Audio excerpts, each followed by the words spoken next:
Hello everyone, my name is A.G. Porter. I'm the author of The Shadow, the first book in the Darkness trilogy. You can get a copy of the book. It is in print. It's on Kindle and Nook and Kobo as an ebook. So get a copy, you guys. I'm really proud of this book, and I can't wait to share it with everybody. I want to thank you all who watched my first video. I really appreciate that, you guys. I was so nervous doing that video. Still a little nervous. I'll get better as I do more of these. But I really do appreciate that.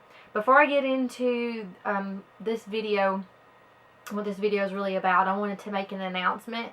I'm really excited about the release and signing that I am doing at Beloved Books and Gallery at Low Mill in Huntsville, Alabama. That's going to take place from 6:30 to 8 on Friday, May 31st.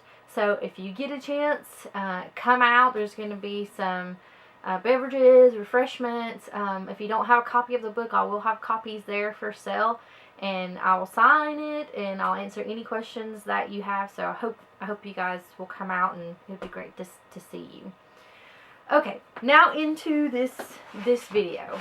I'm gonna try my best to get into the characters like as in depth as I possibly can, and it makes sense to start with the main character, Rayna Stone. The way that I came up with her name, it's I mean, you hear Rayna, that name, but I'd never heard it before until a friend of mine that I work with, a really good friend of mine, she was talking about her daughter, and her name was Rayna. And I was struggling with the name already. I was like, I had already written the story or working on the story, and I had this main character, and I had given her like a million different names, and none of them felt right to me. And then when I was speaking with my friend, and she mentioned her daughter's name, Rayna, I was like, oh, Rayna, that's unusual. That's beautiful. I love it. So there was Rayna's name. And since then, I've heard it a few more times. I don't know if I've heard it in the past and just didn't pay attention to it, or if, for some reason now that I had known it, it was just, more noticeable. But I think it's a name that is not, it's not very common. It is a lot more common than what I'd realized before, but it's not very common. I didn't want to go with a name that, when people read it, like, oh, another, whatever, another character by this name. I mean, I'm tired of that name. So I'm glad that, my friend named her daughter Rayna. So that's where the name came from. I will start with Rayna's backstory. Like I had said in the previous video, she's 18 years old. 2 years ago, her father passed away.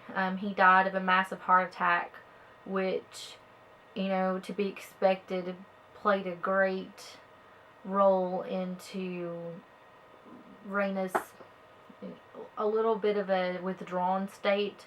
She's a very prideful girl, so she tries to hold in any kind of pain that she feels because she doesn't want anyone to see it. So I tried to make her strong, but at the same time she has her weaknesses, and but she doesn't want anybody to see those weaknesses. So that's why she kind of holds that in. Even when it comes to her mother, she doesn't really talk to her mom about her dad's passing. She tries to kind of deal with it on her own, which is a really bad idea to do, I think, when you have to deal with that kind of stuff. Relationships are a good thing when you go through those things. Your friends, family, you need to reach out to them and not try to deal with it on your own, because I think that it could take longer, like that healing process could take longer. And that's just one of, Rayna's flaws, where she tries to be braver than she really is. But going forward, her father has passed away. Her mother, her name is Eleanor, and she goes by Ellie. She is a very strong, independent woman, and she works really hard to help keeps the family, together, especially after the passing of her husband.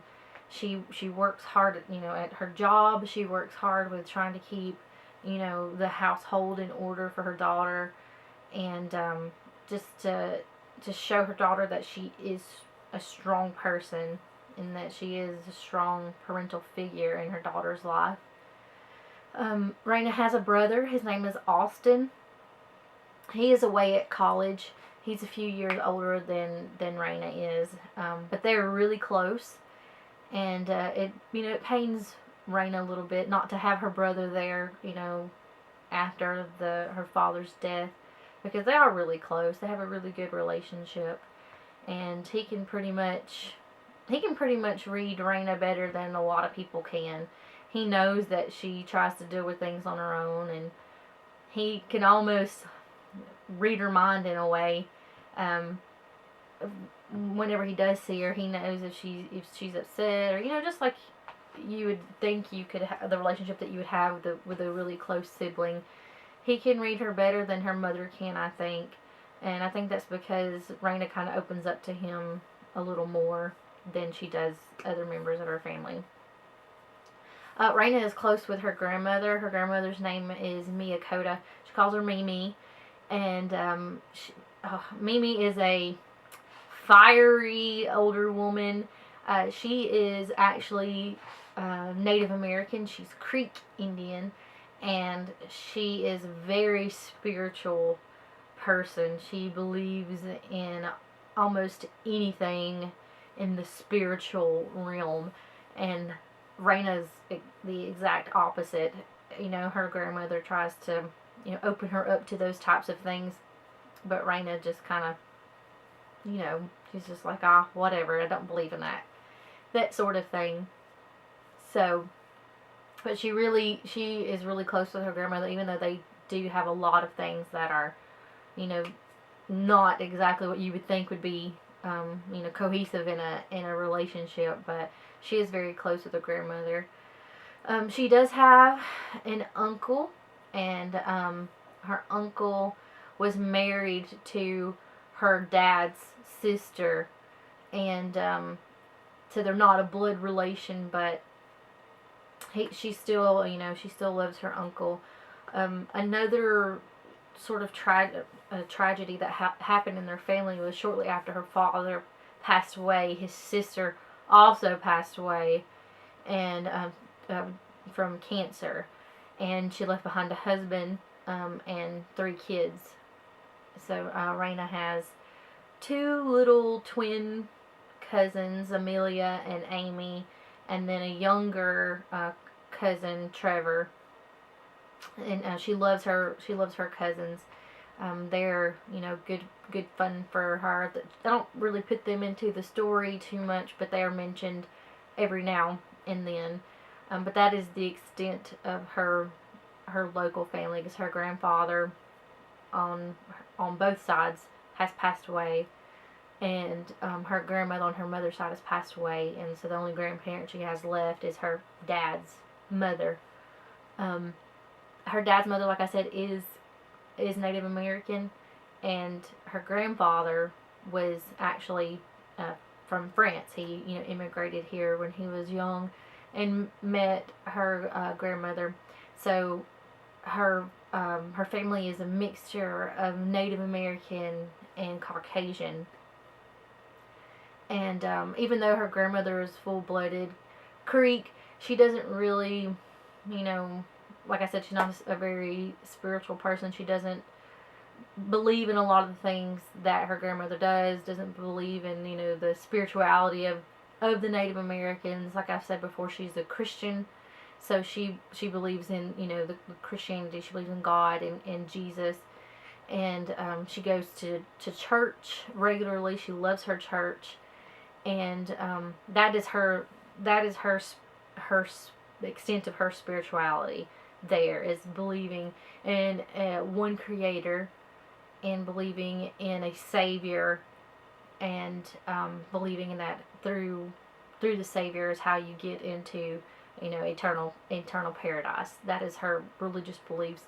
She does not believe, like I said before, in ghosts or hauntings or psychics or anything of that nature.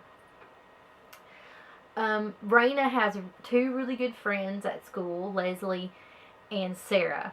And Leslie is this beautiful, charismatic girl who everybody just is kind of drawn to. And Sarah is even more country than Rayna is, and she lives on a farm with her parents and plans on being a vet in the future. And they're really good girls. Leslie is a little wild, but not too bad. She's not a bad influence on Rayna, but she is a little out there sometimes. And Sarah's more like Rayna in a way, I guess. She's more sort of quiet and but she's very, very sweet. She's a very, very sweet girl. She's loving and compassionate, and they're really, really good friends. I think they're really good friends for Rayna. Another thing about Rayna is that she has a little bit of a temper. It's hard for her to let things kind of slide by if it makes her upset.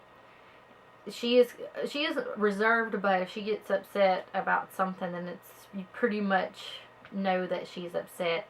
And she kind of struggles with that, aspect of herself. She tries not to be so angry about things, but she can't really help it. Sometimes it just sort of comes out. So sometimes she'll say things out of anger that she doesn't really mean. So that's pretty much about Rayna before she comes into the person that she is now. She grows a lot in this book for a lot of different reasons, especially when she gets the ability to feel the things, feel emotions from people around her. She realizes it's not just her that feels certain things. Not that she was blind to that before, but I believe it kind of helps her deal with what she went through with her father. It helps her with that. But that is about Rayna. And I hope that you are more turned, in tune with her personality now, and not turned off from her at all, because I think she is a very good lead character for my story. I'm very, very, very proud of the person that she is.